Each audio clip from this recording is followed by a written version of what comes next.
A stranger can insult you, and you'll forget it by dinner. A stranger can cheat you, and you'll chalk it up to the world being the world. A stranger can disappear from your life, and you won't lose a single hour of sleep.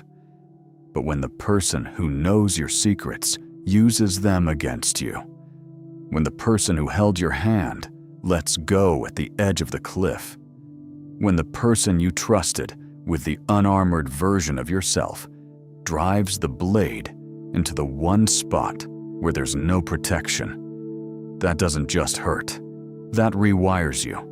Because betrayal from a stranger is an event.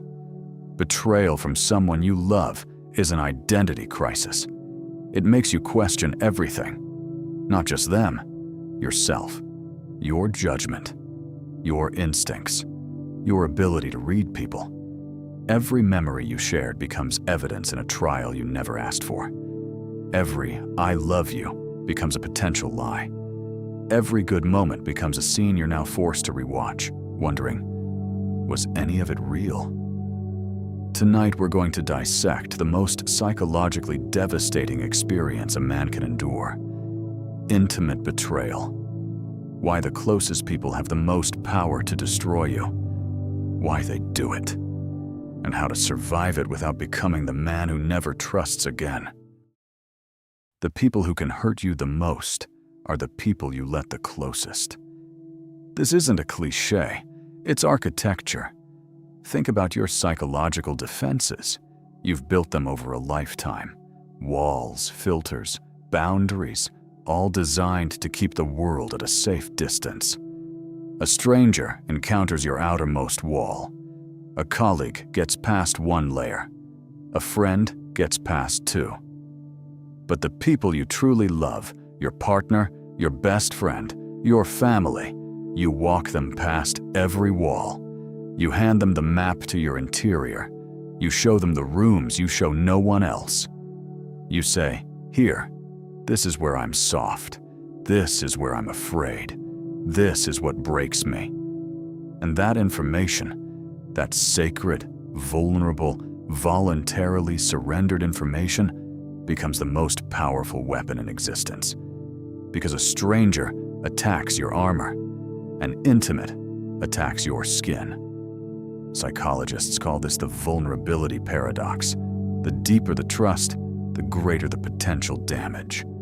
The more you open yourself to love, the more surface area you expose to destruction. It's not a flaw in the system, it's the cost of admission. Love without vulnerability isn't love, it's a transaction. But here's what nobody prepares you for. When you hand someone the map to your interior, you're operating on an assumption that they will protect what they've been shown, that the access you granted was received with the gravity it deserves. And when that assumption is violated, it doesn't just break the relationship, it breaks the assumption itself. And that assumption was the foundation of every relationship you'll ever have.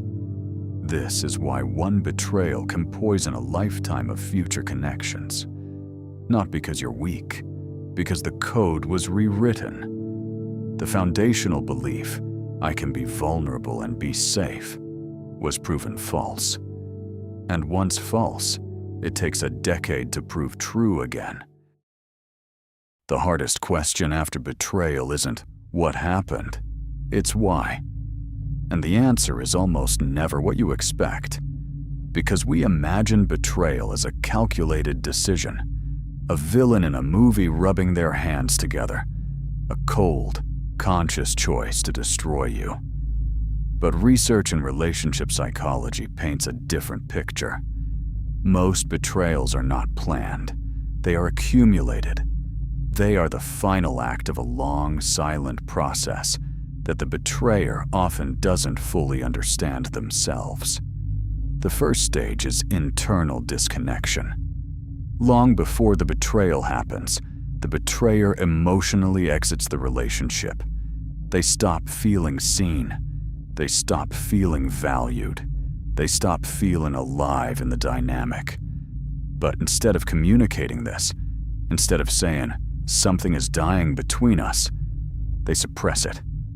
They smile. They perform. And the gap between their inner world and the relationship grows.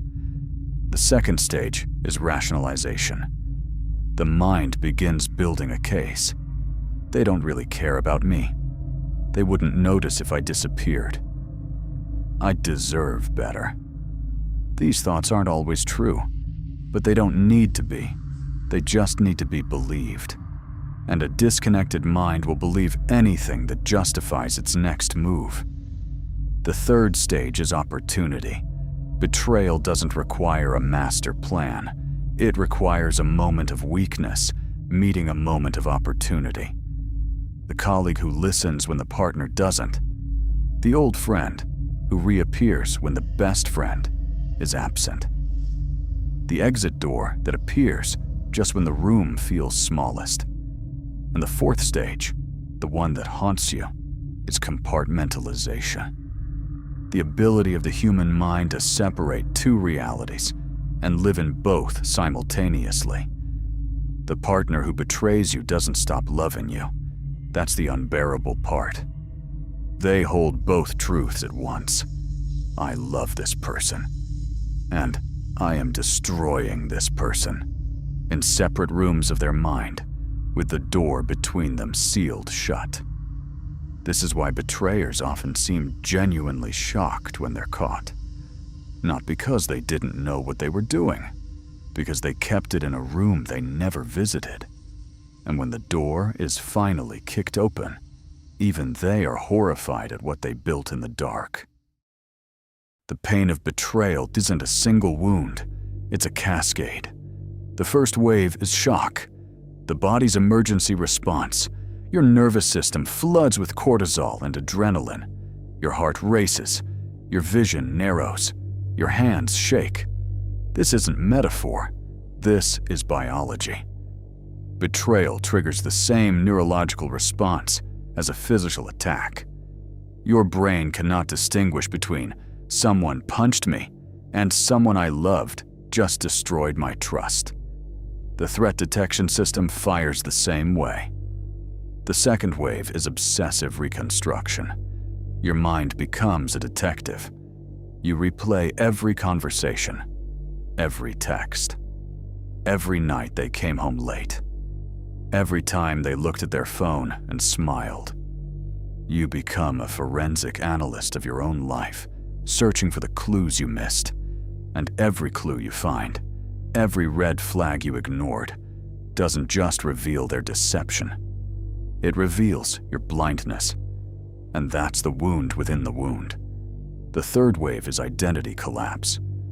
I am a good judge of character. Shattered. I am someone people are loyal to. Shattered. I am safe in this relationship.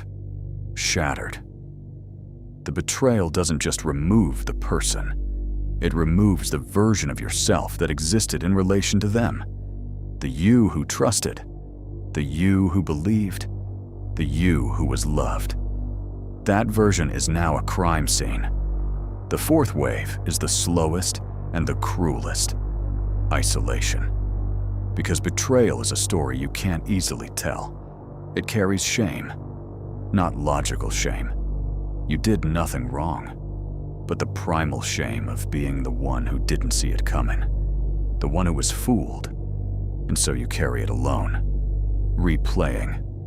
Reconstructing. Collapsing. In silence. Psychologists have documented that intimate betrayal produces symptoms clinically identical to post-traumatic stress disorder. Intrusive thoughts, hypervigilance, emotional numbness, sleep disruption, flashbacks. The betrayed mind doesn't process the event as a breakup. It processes it as a threat to survival. Because on some fundamental level, it was.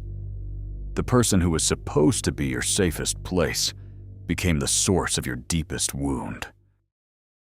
The most dangerous consequence of betrayal isn't what it does to you in the moment. It's what it does to you in the future. Because the betrayed man doesn't just lose trust in the person who hurt him. He loses trust in his own ability to judge people. And that loss radiates outward, contaminating every future relationship, every new connection, every potential moment of vulnerability. The new person says, "I would never hurt you," and your brain translates it as, "That's exactly what the last one said." The new friend opens their arms, and your body flinches. The new opportunity asks for commitment, and you calculate the exit before you calculate the entry. This is what psychologists call betrayal trauma theory. The betrayal doesn't just wound the past, it colonizes the future. It installs a surveillance system that scans every human interaction for signs of incoming deception. And that surveillance system is exhausting. It never rests, it never turns off, and it produces an endless stream of false positives, misreading kindness as manipulation, interpreting silence as secrecy, translating love as the setup for the next devastation. And the worst version of this isn't paranoia, it's preemptive strike. The man who was betrayed starts sabotaging relationships before they can betray him. He pulls away first. He creates distance before distance is created for him. He builds the wall so high that nothing can get in, including the very thing that could heal him. He thinks he's protecting himself. He's actually finishing the betrayer's job. He's completing the destruction that began with someone else's actions, using his own hands. The betrayer stabbed him once. He stabs himself every day. By refusing to trust, by refusing to open, by refusing to believe that not everyone carries a knife. Surviving betrayal is not about forgiveness. Let's put that myth to rest right now.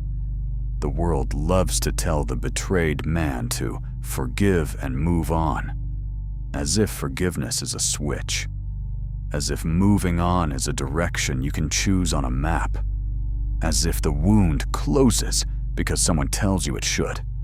Forgiveness is not the first step, it's the last step, and it might be a step you never take.